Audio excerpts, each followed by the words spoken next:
Hey guys, big Lord of the Rings gaming news here. For those who don't know, Aspire just kind of shadow dropped the Lord of the Rings War in the North Legacy Edition, and then this article was released by IGN that says more Lord of the Rings remasters are in the works following the War in the North.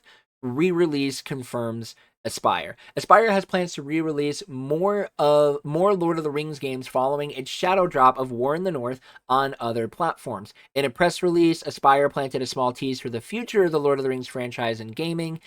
There will be a link to this article down in the description below. Lord of the Rings War in the North Legacy Edition, licensed by Warner Brothers Interactive Entertainment, and is the first The Lord of the Rings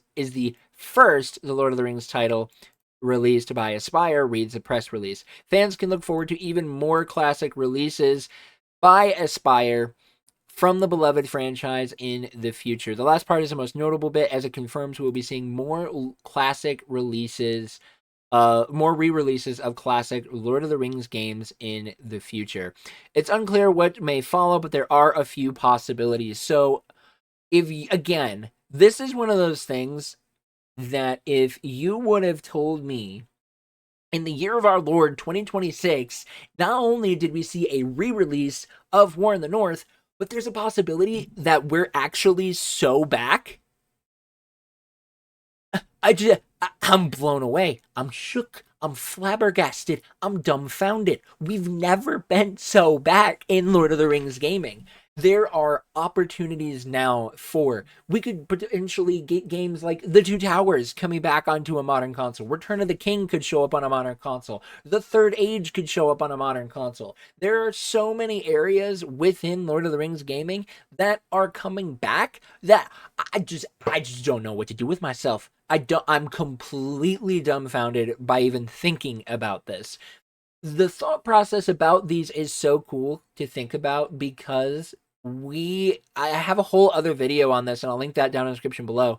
I was convinced that we would never be seeing re-releases, we would never be seeing remakes of these old classic games.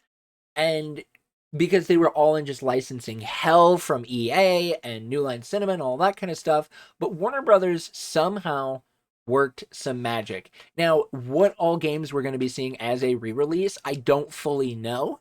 But make sure you guys are on the lookout. I'm going to try and keep up to date with everything, and I'm terrified that we're just going to be getting shadow drop after shadow drop after shadow drop, and I'm going to have to keep up with this, and I'm going to explode. I'm going to die. I'm going to just Anyway, there is one thing to know about this, though.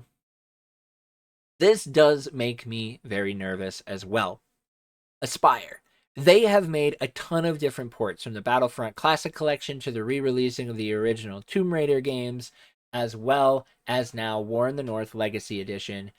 And if there is one thing that they have been known for, is their re-releases come out to be mid.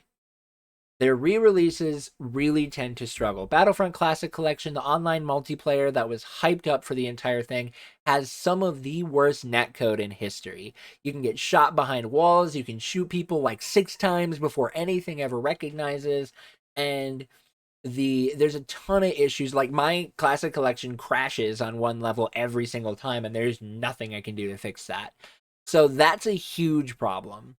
And I have that's like the main port that I've heard issues with. And then War in the North, that one also has some issues. I'm currently working on a video in that regard. So stay tuned for that. I'm gonna try and get that done ASAP Rocky, so that way you guys can see all of my thoughts on the War in the North port. But there are some issues with that port as well.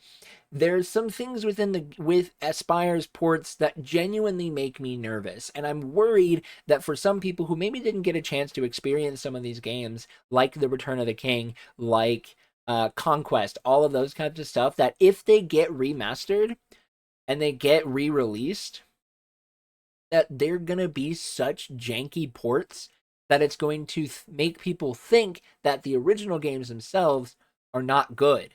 And that's something that I know people don't know, don't wouldn't I wouldn't that's something that I know people wouldn't want to see. That's something that I know fans of Lord of the Rings games, such as myself, would be really sad to see that happen. Now, if they do re-releases of games like Fellowship of the Ring, you can't really make that game much worse. So I'm not really gonna give too much kind of thought processes on that one.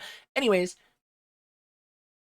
I'm genuinely nervous about these ports because Aspire tends to miss the mark fairly often. I want to be able to see Aspire do well, and I want to see these ports come out and do something incredible. I'm genuinely worried, though, that if they do come out, they're not going to be good. I think that there are risks to be had, and I want to put my faith in Aspire. Their unfortunate track record doesn't bode well. Not to say that it's bad, not to say that, again, the ports are necessarily bad, but they're always missing very key things. They're always missing just something that makes a problem within the board or within the games. And it really adds some of that real extra jank.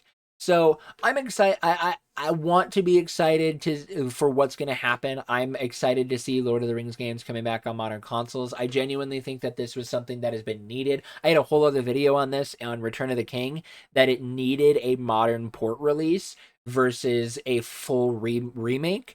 I don't think Return of the King needed a remake. I think it just needed to be released on modern consoles. And with the way these ports are going from Aspire, it's looking like that is going to be a big possibility. And I'm excited to see that as it comes out, especially as a Return of the King speedrunner. It would be really cool to see how that game would come out and what that would look like from a port on modern consoles. But that's really just it for this one. I know this one is kind of shorter, but we don't have a ton of news as to what is to be expected about these new ports or what games are coming. All we know is that the War in the North Legacy Edition is out, and it's super cheap. You can play it for under $20 right now up until August 25th, and then it will be $20. So it's going to still be a really cheap release. It's going to be a lot cheaper to play the Legacy Edition versus finding like a CD code of the original War in the North on like GameStop or something. So pick up the Legacy Edition on Steam, pick it up on PS5, whatever you want to do with it, and check it out. It is a really fun game, and I do really enjoy the War in the North Legacy Edition. I still think it is a good game.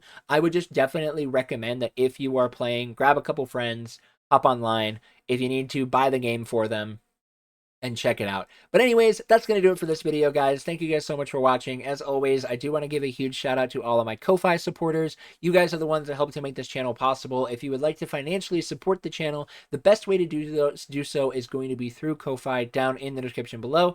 You can do so there, and that will be a great way that you can help support the channel.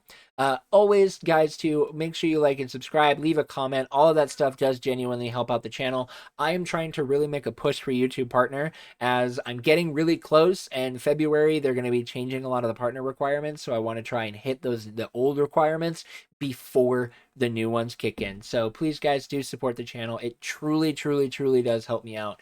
And with that, you are loved, you are valued, you are fearfully and wonderfully made, and we will see you right back here in the next one. Have a wonderful rest of your day, everybody.